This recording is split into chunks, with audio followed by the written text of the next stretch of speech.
Un año de cambios profundos. Un devocional centrado en disfrutar a Dios. Tomado del libro de Nicolás Emilio Tranchini y otros hermanos. 19 de noviembre.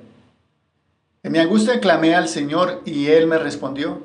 Desde el seno del Seol pedí auxilio y tú escuchaste mi voz, pues me habías echado a lo profundo en el corazón de los mares.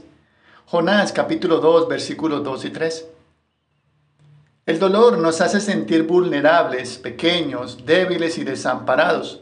El dolor tiene la capacidad de llevarnos a un estado donde nos resulta imposible no pedir ayuda.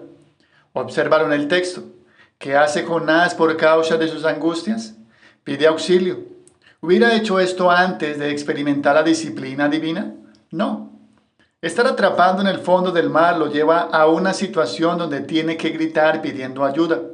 Lo mismo puede haberte sucedido a ti alguna vez que estuviste a punto de ahogarte en una piscina. Nunca te olvidas de ese instante donde no pudiste rescatarte a ti mismo. Tampoco te olvidas de aquel que te rescató. ¿Es Dios soberano? Mientras escribía estas mismísimas palabras, sí, justo hoy y ahora mismo, y en medio de escribir ese devocional, se cortó la luz en mi oficina y perdí todo, sí, todo el contenido de este libro. Cuando volvió la luz y encendí la computadora, el documento en el que estaba trabajando se encontraba dañado y me fue imposible volver a abrirlo. No sé dónde vives, pero probablemente hayas escuchado mis gritos de angustia y desesperación. ¿Qué hice? Lo mismo que Jonás, le pedí auxilio a un amigo experto en el tema.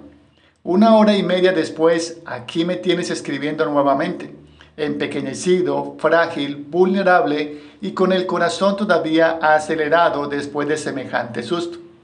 Sí, el dolor nos expone. En mi caso particular expone que sé muy poco de tecnología. En el caso de la disciplina, nos hace golpearnos de bruces con una realidad espiritual que no veíamos y no queríamos ver. ¿Por qué? Porque el objetivo de la disciplina es exponer para poder corregir. Conclusión obvia, toda disciplina presupone un estado ineludible. Algo en mi persona no está bien. El autor de Hebreos universaliza esta verdad. ¿Quiénes necesitan disciplina divina? La pregunta se responde con una sola palabra, todos. Porque el Señor al que ama disciplina y azota a todo el que recibe por hijo. Por ejemplo, Hebreos capítulo 12, versículo 6. El texto es claro. ¿Eres hijo de Dios?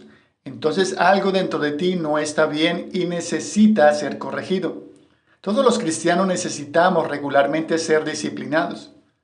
¿Por qué esto nos sorprende? Piénsalo. ¿Quién ha llegado ya a ser como Cristo? ¿Conoces a alguien? ¿Tu pastor? ¿Yo? ¿Tú? Lo dudo. Ahora bien, quisiera que reflexionemos en un aspecto muy poco meditado sobre este tema. ¿Qué hace falta para disciplinar, es decir, para herir o causarle dolor a alguien que amamos? Una enorme fortaleza, desinterés propio y sacrificio. ¿Qué quiero decir? Por un lado, una persona egoísta jamás será capaz de disciplinar.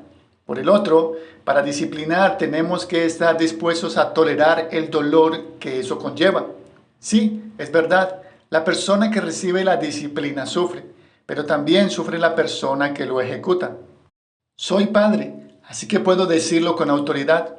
¿Sabes cuál es la palabra favorita de algunos padres y madres cuando llega la hora de disciplinar a sus hijos? Pobrecito. No importa que Proverbios capítulo 13, versículo 24 afirme, el que detiene el castigo aborrece a su hijo, pero el que lo ama se esmera en corregirlo. A riesgo de que la rechaces con enfado, déjame compartirte una verdad digna de analizar. No poder tolerar el dolor de las personas que amamos puede ser una forma escondida de egoísmo. ¿En qué sentido?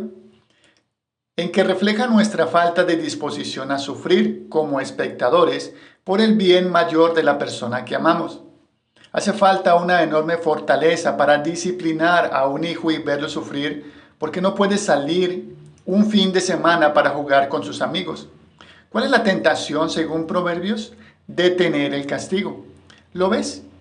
¿Quién es más fuerte, el que puede disciplinar o el que no? ¿Cuál de los dos es capaz de buscar el interés mayor de sus hijos? ¿Quién es el que está dispuesto a tolerar el enojo, el rechazo, la distancia y la queja?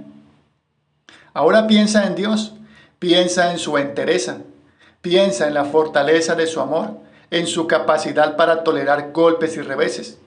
¿Sabes qué sería peor a que alguien me torture? Tener que ser testigo de que alguien torture a mis hijos. Pero ¿sabes qué sería aún peor? Tener el poder para intervenir y por un bien mayor decidir no hacerlo. Dice por ejemplo Isaías capítulo 53 versículo 10. Jehová quiso quebrantarlo, a Jesús, sujetándole a padecimiento. Cuando haya puesto su vida en expiación por el pecado, verá linaje, vivirá por largos días. ¿Por qué no intervino Dios cuando estaba crucificando a su Hijo? Por un bien mayor, tú. ¿Por qué no interviene hoy en tu dolor? Por la misma razón, porque algo en tu persona no está bien y necesita corregirse. Para orar y meditar a lo largo del día. Dios en su fortaleza me disciplina, busca mi bien mayor, pero en su corazón sufre y se conmueve.